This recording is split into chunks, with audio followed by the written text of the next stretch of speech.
You're here with me, Jen the Taxidermy Witch, and I've got a new question from someone, and her name is Denise B, and she asked me, I'm not sure, Denise, if you're a subscriber yet, but if you're not, please welcome to the family and join if you like. We would love to have you here. She asked me, and the reason I'm doing a video on it is because it's such an interesting and important question to answer, okay? The question is, what would I do, or what can a witch do with dirt that comes from a space where people were executed, okay? I'm not liking the lighting. Okay, so what could you do with dirt that came from a space where people were executed?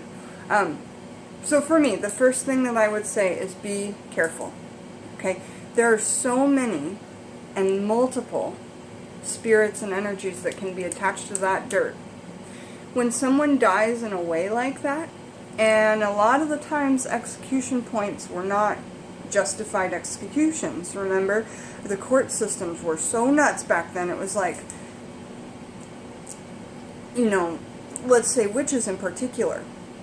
We're going to set her hair, this isn't true, but I'm just saying, we're going to set her hair on fire. If it burns, she's not a witch, she's a human. That's, well, it's too bad she'll die, but that's how we'll know. If it doesn't burn, she's a witch and we need to kill her. So either way, this woman in question would have been executed or very, very badly hurt, right?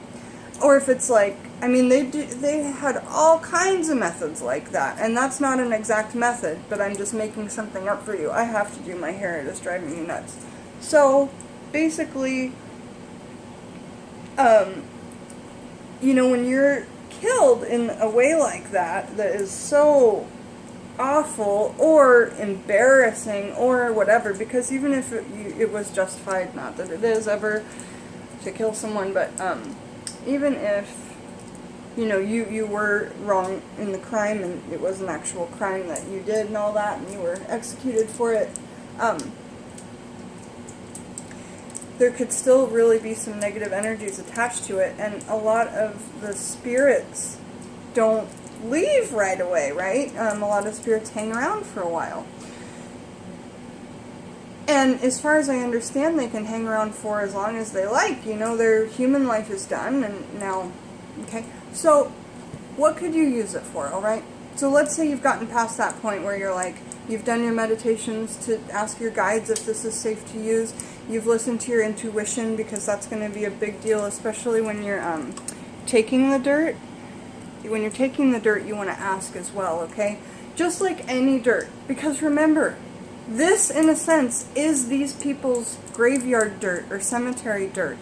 This is, I mean, their body didn't end up there, but it's certainly right there in the same category, I would say. So dirt from the spot where people were executed. You could use it in death oil. You could use it in war oil. You could use it in crossing and hexing workings. Is that something I would do? No. Is execution dirt something that I would keep? Probably not, because I would not know.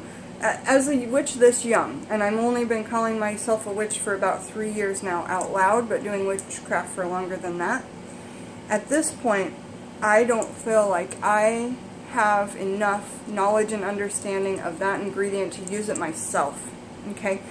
So that's just my, you know, my truth, my personal opinion on it, and, but make sure you ask for the dirt, make sure you leave a beautiful offering, and if you go take the dirt, I would leave an offering of a libation, and you might pour out a whole bottle, you know, a whole small bottle of rum or whiskey for these people.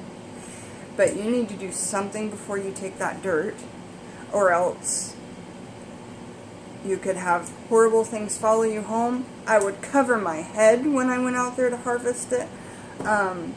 You know, you need to leave a libation to the gatekeeper, even though it's not an exact cemetery. And I've done videos on how to enter the graveyard.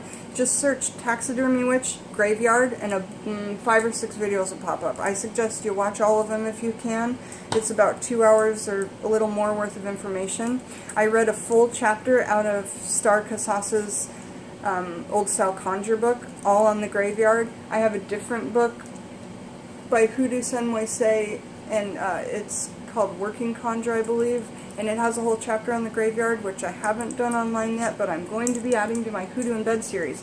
So, please, please, please remember, cover your head, spray Florida water on you before you go there, because Florida water is essentially spiritual Purell, you know. And I did take that phrase from somebody else. Thank you, Primitive Roots, for teaching me that phrase. I really loved the phrase spiritual Purell. And I give credit where credit is due always, because I like credit where credit is due when it's given to me. So thanks for joining me, Jen the Taxidermy Witch, while I did that video response reply. It's a really cool question. Thank you for asking it. And I hope you get to see this, and please subscribe. Again, you guys, if you are watching and you're part of the family, make sure that you're subscribed and that you ring that little bell and you get notifications, because I do videos every single day, even if they're small snippets. And some days that I don't have Etsy orders, I do like 8 or 10 videos in a day. So I'll see you guys back, and please, if you guys have opinions, because I know Mario, you're going to have opinions. So all of my witch friends, if you have opinions that can help her out, I would be much appreciative. All my love, you guys. Bye-bye.